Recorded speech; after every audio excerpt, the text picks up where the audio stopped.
Bonjour, bienvenue dans ce 101% et ma foi on en a des choses à vous dire aujourd'hui car nous avons une critique qui sera Mighty Milky Way, c'est un jeu DSiWare. Ensuite nous aurons évidemment mon souvenir, Temps perdu ainsi que Retro & Magic. Mais tout de suite nous aurons les news spéciales eCube car oui nous sommes aujourd'hui en ce moment même à l'eCube et on vous propose donc du coup ce qui s'est passé hier, à savoir les conférences des grands éditeurs. Messieurs, mesdames, régalez-vous.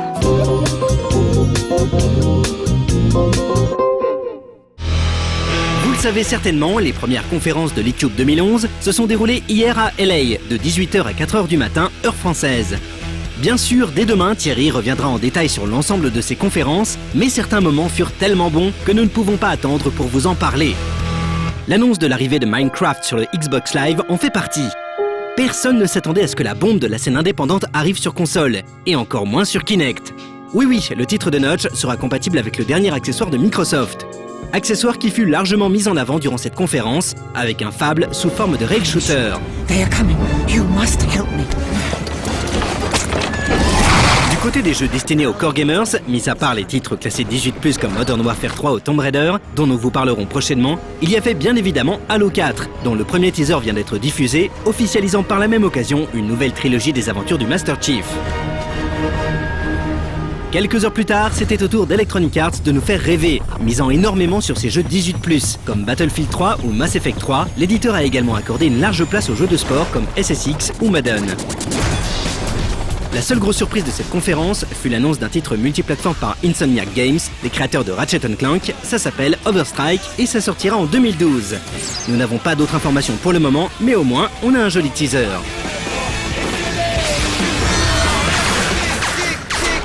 Ce fut ensuite au tour d'Ubisoft de faire son show, avec une conférence clairement orientée vers les gamers. Les titres 18+ se succédaient sur scène, Assassin's Creed Revelations, Ghost Recon et même Far Cry 3. La French Touch était également à l'honneur, avec l'adaptation de Tintin de Spielberg, ainsi qu'une longue séquence de gameplay du prochain Rayman, qui s'annonce tout simplement fameux. Le géant français n'a pas non plus abandonné le casual gaming avec ses Just Dance et autres lapins crétins, mais s'est clairement orienté vers les joueurs avec sa conférence, ce qui fait plaisir à voir.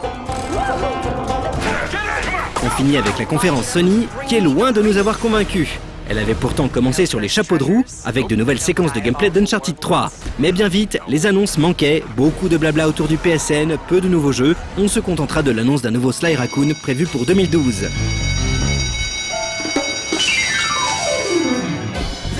Quant à la NGP, la PS Vita, qui est désormais son nom officiel, sa présentation fut très moyenne. À part un nouvel Uncharted et Ruin, un Diablo-like, il n'y avait pas grand chose à se mettre sous la dent. Reste que la bête vient de dévoiler son prix, deux modèles différents seront vendus à 250 et 300 $, ce qui place la PS Vita dans la même fourchette de prix que la 3DS. Bien sûr, l'ensemble des conférences ne peuvent se résumer en quelques minutes et nous n'avons pas encore vu tous les jeux présentés. Rendez-vous donc dans le prochain 100% avec le compte-rendu détaillé des conférences EA et Ubisoft.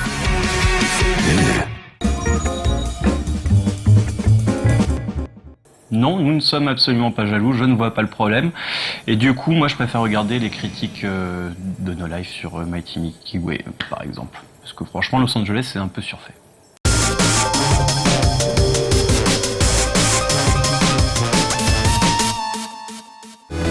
Si on a tendance à critiquer les jeux à licence, il ne faut pas oublier qu'ils font vivre de nombreux petits studios de jeux vidéo, leur permettant notamment de développer des titres originaux par la suite. C'est le cas de WayForward, un studio américain qui suit ce schéma depuis une vingtaine d'années et qui a pu par ce biais réaliser le remake WiiWare de A Boy and His Blob, Contra 4 sur DS, mais aussi plus récemment Shantae, Risky Revenge sur DSi. Mighty Milky Way, leur dernier jeu original, est lui aussi disponible sur la boutique virtuelle de la console pour 800 points.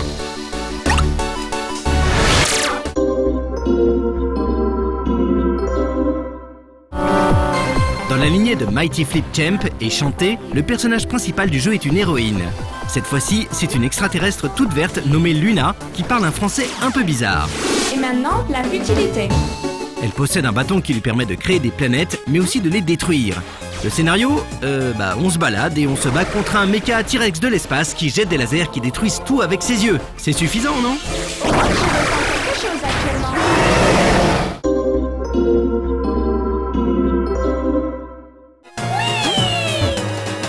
Mighty Milky Way est un puzzle game basé sur la gestion de la gravité à l'image de Orbital et Orbient. Luna peut sauter de planète en planète en les touchant avec le stylet et ainsi se laisser porter par force gravitationnelle. Le but du jeu est donc d'aller jusqu'à la sortie de chaque niveau, en évitant les monstres, les barrières fatales et autres pièges disséminés un peu partout. Plusieurs facteurs doivent être pris en compte. Déjà, avec les boutons, on ne contrôle pas le sens de la marche de Luna, mais uniquement sa vitesse. D'autre part, lorsque l'on s'éjecte d'une planète pour la deuxième fois, celle-ci disparaît. Seuls certains types de planètes échappent à cette règle. La force d'attraction varie également beaucoup selon la taille de ces dernières. Ainsi, pour parvenir à sauter d'une grosse planète, on n'aura d'autre choix que de la détruire. Ensuite, on ne peut pas tuer les monstres directement, mais seulement les éviter. Il faut surtout faire bien attention, car lorsque l'on saute, ceux-ci se retrouvent projetés sur les corps célestes voisins à cause du choc. Heureusement, Luna peut elle-même créer des planètes si elle est en possession de bonbons magiques. Il suffit de garder le stylet appuyé sur l'écran, plus on appuie longtemps, plus la planète sera grosse. C'est avec tous ces éléments que l'on progresse dans les niveaux au level design bien retors.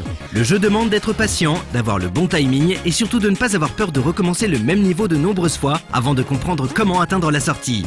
De nombreux coups d'œil sur la carte du niveau, présente sur l'écran du haut, sont indispensables pour repérer les mouvements des ennemis et la direction dans laquelle va sauter Luna. Quant au fameux boss Mecha T-Rex, qui détruit tout sur son passage, il apparaît tous les 10 niveaux. Vu que le jeu est difficile, les vies sont infinies et on peut donc recommencer sans crainte. Une fois les 41 niveaux du jeu terminés, un mode Time Bomb apparaît et permet de les refaire en temps limité, ce qui relève du Superplay. Les graphismes très mignons sont en 2D et on prend plaisir à regarder les animations du sprite de Luna. La musique est signée Jake Kaufman, alias Vert, que les fans de sites de partage de remix de musique de jeux connaissent bien. Ce dernier travaille désormais dans l'industrie vidéoludique et sur des albums de remix officiels de Shoot, de Cave ou de Megaman par exemple. La grosse surprise vient surtout de la voix de Luna. Celle-ci s'exprime en français, y compris dans la version originale, d'où des tournures de phrases parfois un peu bizarres. La mort est ta préférée plutôt que la lutte acharnée qu'est la vie.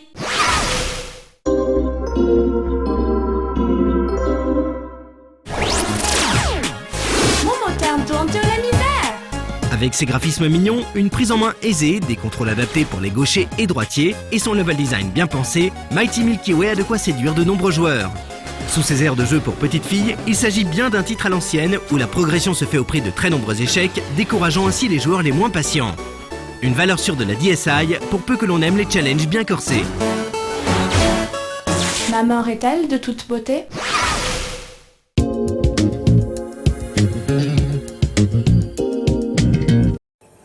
Cube, de toute façon, on va rien apprendre à ce Cube. C'est sûr, rien de prévu en plus, alors je préfère regarder mon souvenir.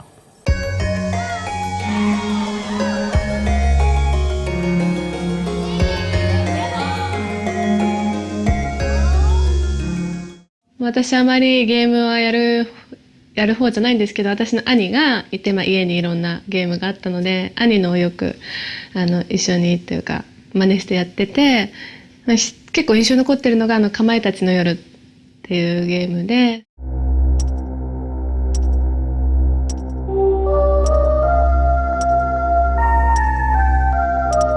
小学校の時にずっとやってたんですけど、もう怖くてもうおトイレに行けなくなってしまって、いつも兄にトイレについてきて、かまいたちの夜をやってる間は毎回トイレ行く時に兄についてきてもらうっていう感じで、でも楽しんでました。はい、それが思い出の一個ですかね。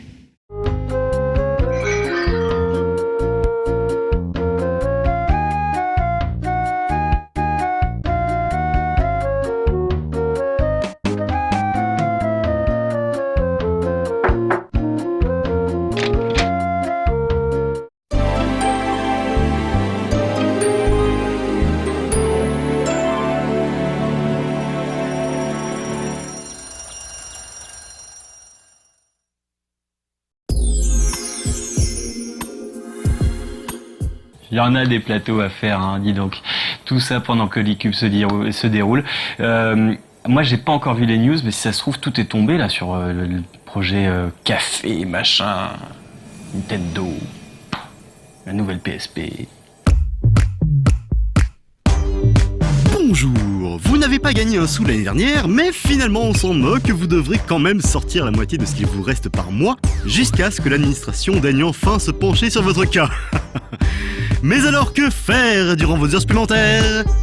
bienvenue dans Temps Perdu. Wow. Congratulations. La semaine dernière, les plus assidus d'entre vous ont pu m'entendre dire que je n'aimais rien ni personne. Je vous rassure tout de suite, ça n'était qu'une vilaine blagounette pour illustrer au mieux les jeux qui vous étaient présentés. Non, de toute façon, avec deux chats, je ne peux pas être complètement insensible, encore que... Mais surtout, travaillant pour No Life, cela veut dire que je vous aime, vous. Oui, vous, amis téléspectateurs si gentils et pleins d'esprit. Et d'ailleurs, vous aussi, vous m'aimez.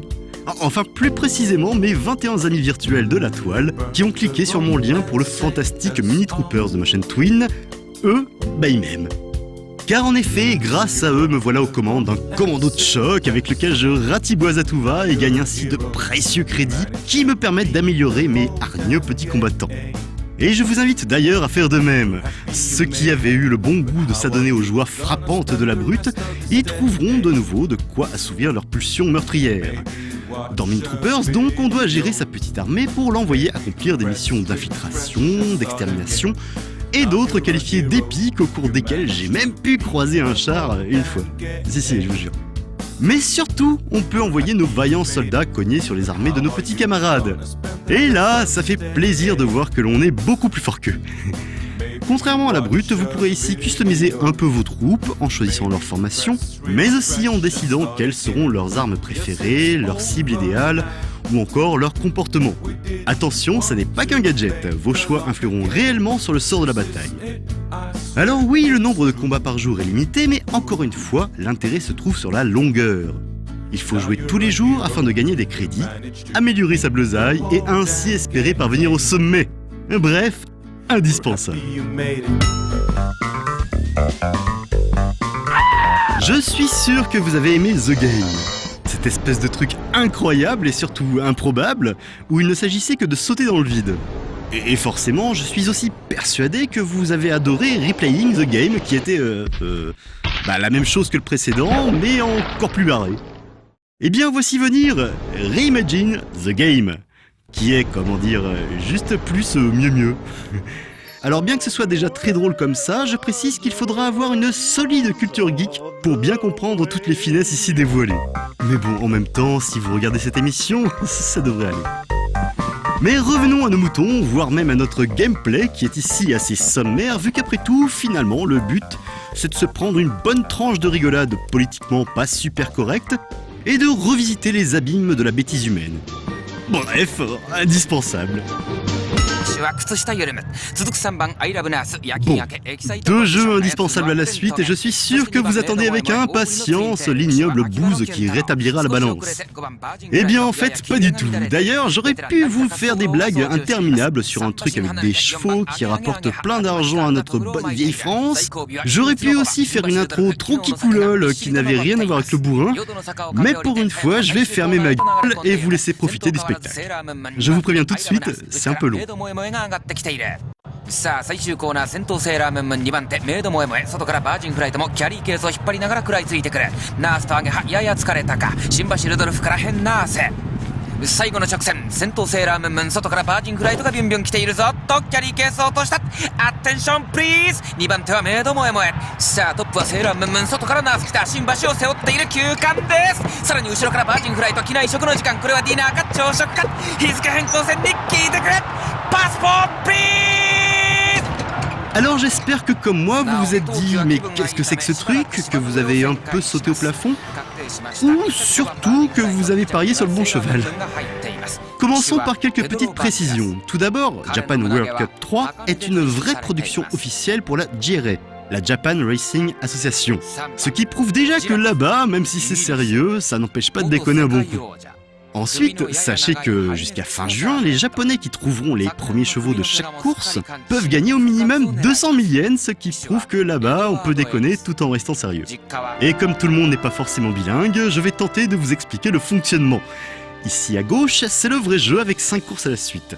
À droite, en rouge, c'est pour les amateurs qui ne veulent assister qu'à une seule course. Nous, à No Life, on est des professionnels, donc nous allons à gauche. Là, vous avez droit à de la jolie vidéo qui vous présente les différents concurrents et les différentes pistes. Cliquez ici pour lancer la partie. Là, à gauche, vous choisirez vous-même vos bourrins. Au milieu, ce sera du semi-auto et à droite, l'ordinateur choisira votre place. Ensuite, si vous avez choisi manuel, vous sélectionnerez vos poulains pour chaque course et, quel que soit le mode, votre mise. Vous avez 20 points par jour que vous pouvez dépenser comme bon vous semble. Et après, c'est parti. Si vous gagnez la première course, vous pourrez accéder à la seconde et ainsi de suite jusqu'à la 5e. Allez, Afromania! センスのような縦紙ゴールまで残り400先頭依然アフロ2番手は天然パーマここからが箱障害ハテナボックスが見えてきた角がボックスに吸い込まれていくさあ運試し何が出ると先頭アフロ竹馬が当たった2番手天然パーマは椅子にまたがったちょんまげはローラースケートモヒカンは一輪車そしてギャランドゥはドラム缶速いぞドラム缶速いギャランドゥ一気にトップに躍り出た一輪車モヒカンパンおっとギャランドゥ缶から落ちた Allez, tu peux le faire. Allez, Afromania, allez.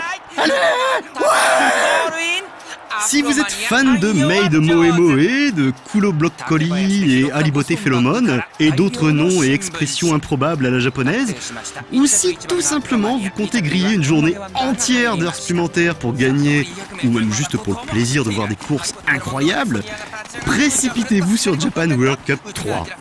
Je ne sais pas si cette version restera longtemps en ligne après la fin du concours officiel, mais vu que les 2 précédents épisodes sont toujours disponibles, ça devrait être possible. Bref, voilà un jeu indispensable comme on en a rarement vu, et ça tombe plutôt bien parce qu'il ne faudrait tout de même ne pas oublier que, pour gagner plus, jouer plus.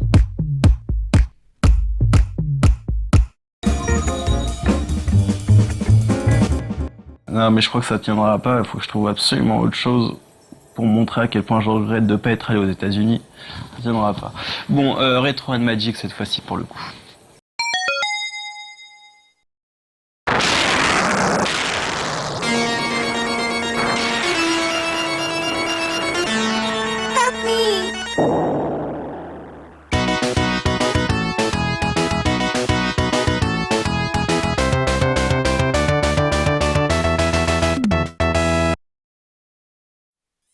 On connaît surtout le développeur Kojima Hideo, figure emblématique de Konami, pour la série Metal Gear dont on a déjà parlé dans Retro and Magic et de manière régulière sur nos lives en général.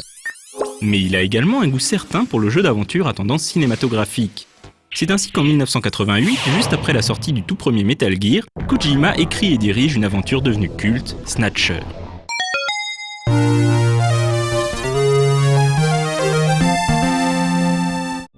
Snatcher est d'abord sorti sur un ordinateur de NEC appelé le PC 8801, puis sur MSX2 la même année. 4 ans plus tard, en 1992, le jeu est porté sur PC Engine Super CD-ROM. Cette version PC Engine sera à son tour la base pour la version Mega CD qui sortira en 1994 et dont vous verrez les images dans cette émission. Pourquoi avoir choisi de montrer cette version ? Eh bien parce qu'il s'agit de la seule version du jeu disponible en dehors du Japon, ayant été réalisée spécialement pour le marché occidental. Le jeu ne rencontra malheureusement qu'un faible succès en Occident, victime du manque de popularité de l'extension CD de la Mega Drive, mais acquis par la suite un statut quasi légendaire. Considéré comme le meilleur jeu disponible sur ce support, c'est désormais l'un des titres Mega CD les plus prisés des collectionneurs. A noter que la traduction en anglais du jeu sera supervisée par Jeremy Blostein, futur traducteur de Metal Gear Solid, et le jeu bénéficiera d'un doublage en anglais intégral et plutôt de bonne facture. Comme souvent avec Kojima, Snatcher transpire l'amour du cinéma par tous ses pores. L'ambiance et l'intrigue s'inspirent lourdement du chef-d'œuvre de Ridley Scott, Blade Runner, et difficile de ne pas déceler comme une ressemblance entre le look du héros de Snatcher, Gillian Seed, et celui de Rick Deckard, le Blade Runner campé par Harrison Ford.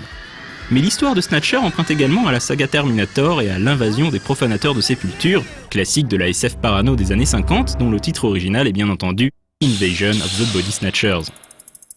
On peut également reconnaître la patte Kojima dans le background du jeu, riche en imbroglios géopolitiques. Tout commence à la fin du XXe siècle par un événement désigné sous le nom de la catastrophe. En Russie, une arme chimique appelée Lucifer Alpha est relâchée dans l'atmosphère, tuant la moitié de la population terrienne. 50 ans plus tard, le monde est devenu un univers dystopien à tendance cyberpunk. C'est alors que des créatures appelées Snatchers font leur apparition. Des bioroïdes capables de prendre la place d'êtres humains après les avoir éliminés. C'est dans ce contexte que l'organisation Junker est mise en place, pour traquer et éliminer les Snatchers dissimulés parmi les habitants de Neo Kobe. Le joueur incarne Gillian Seed, un des enquêteurs du Junker au passé trouble, même pour lui. Snatcher est un jeu d'enquête typique des jeux d'aventure japonais que l'on appelle Digital Comics. Le joueur se déplace au travers d'écrans fixes et interagit via un menu proposant plusieurs types d'actions. Le gameplay se rapproche donc des aventures textuelles de jadis, auxquelles on aurait greffé des illustrations. Malgré son histoire très bien ficelée, Snatcher est un jeu relativement linéaire. Le joueur doit accomplir certaines actions bien précises s'il veut pouvoir progresser. Si le développeur a décidé que vous deviez regarder 3 fois le même objet avant qu'il ne se passe quelque chose, alors vous devez regarder 3 fois le fameux objet, même si vous n'avez aucun moyen de le deviner. Le jeu était également entrecoupé de scènes de tir consistant à déplacer le viseur au sein d'un tableau de 3 cases par 3 pour abattre les vagues d'ennemis. Comme toujours avec les jeux estampillés Kojima, de multiples clins d'œil sont dissimulés dans le jeu. Par exemple, le robot navigateur qui accompagne Gillian dans ses enquêtes se nomme le Metal Gear Mark II, qui réapparaîtra quasi à l'identique dans Metal Gear Solid 4. Yes, sir. Pleased to meet you, Gillian. I am Metal Gear Mark II. Et si le joueur tape Kojima dans la base de données du Junker, il fera apparaître un message de la part du créateur du jeu à l'intention des joueurs occidentaux.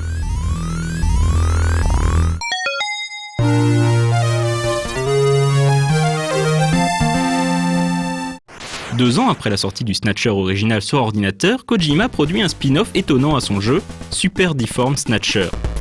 Comme son nom l'indique, il s'agit d'une relecture de Snatcher avec des personnages en SD. L'intrigue est globalement la même, mais un peu simplifiée avec davantage d'humour. Et surtout, le jeu est devenu un RPG avec tout ce que ça implique en termes de gameplay. L'une des particularités de SD Snatcher était de proposer un système de combat permettant de viser des parties très précises des ennemis, ce qui était d'ailleurs nécessaire pour espérer survivre. Contrairement à son aîné, SD Snatcher n'a pas eu droit à une sortie en dehors du Japon.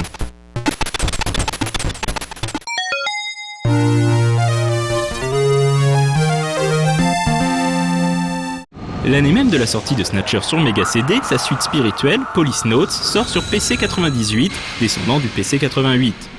Le jeu sera par la suite porté sur 3DO, PlayStation et Saturn. Police Notes reprend les grandes lignes du principe de Snatcher mais pousse encore plus loin la dimension cinématographique. On a là affaire à un véritable dessin animé interactif. Évidemment, autant dire que le gameplay est encore une fois assez limité. Si l'intrigue n'a pas de rapport direct avec Snatcher, Police Notes hérite de ce dernier l'alternance de phases d'enquête et de phases de tir. Si Snatcher proposait une intrigue d'inspiration cyberpunk, Police Notes mélange science-fiction et polar. En 2013, l'humanité a établi sa première colonie spatiale habitée, baptisée Beyond Coast. Qui dit population dit crime, et qui dit crime dit force de l'ordre. C'est ainsi que naissent les Police Notes, 50% cosmonautes, 50% flics. Le héros de l'histoire est Jonathan Ingram, qui fut l'un des 5 premiers Police Notes.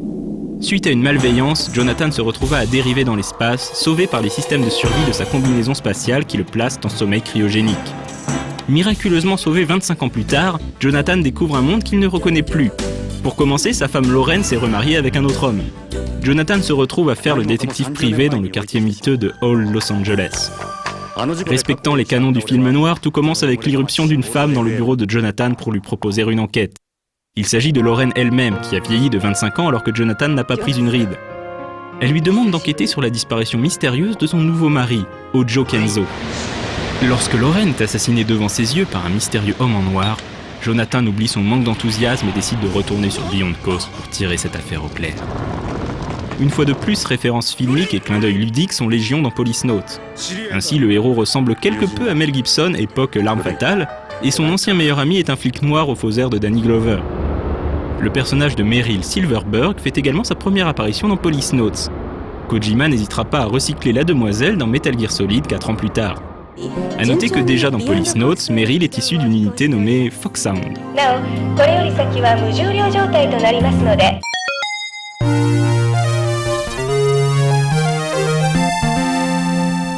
De nombreux fans espèrent toujours une suite à Snatcher.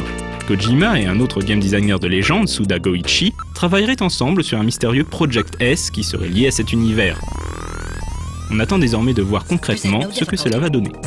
A flying tricycle, huh? I just came in one of these things.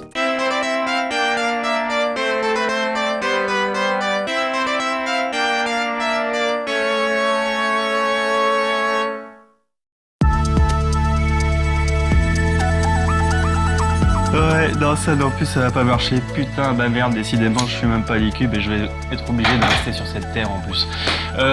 Écoutez, enjoyez cette semaine spéciale e-cube avec nous. Je vous rappelle, on a une super équipe de choc là-bas et ils vont faire un travail formidable et ils font déjà un travail formidable. Je vous embrasse.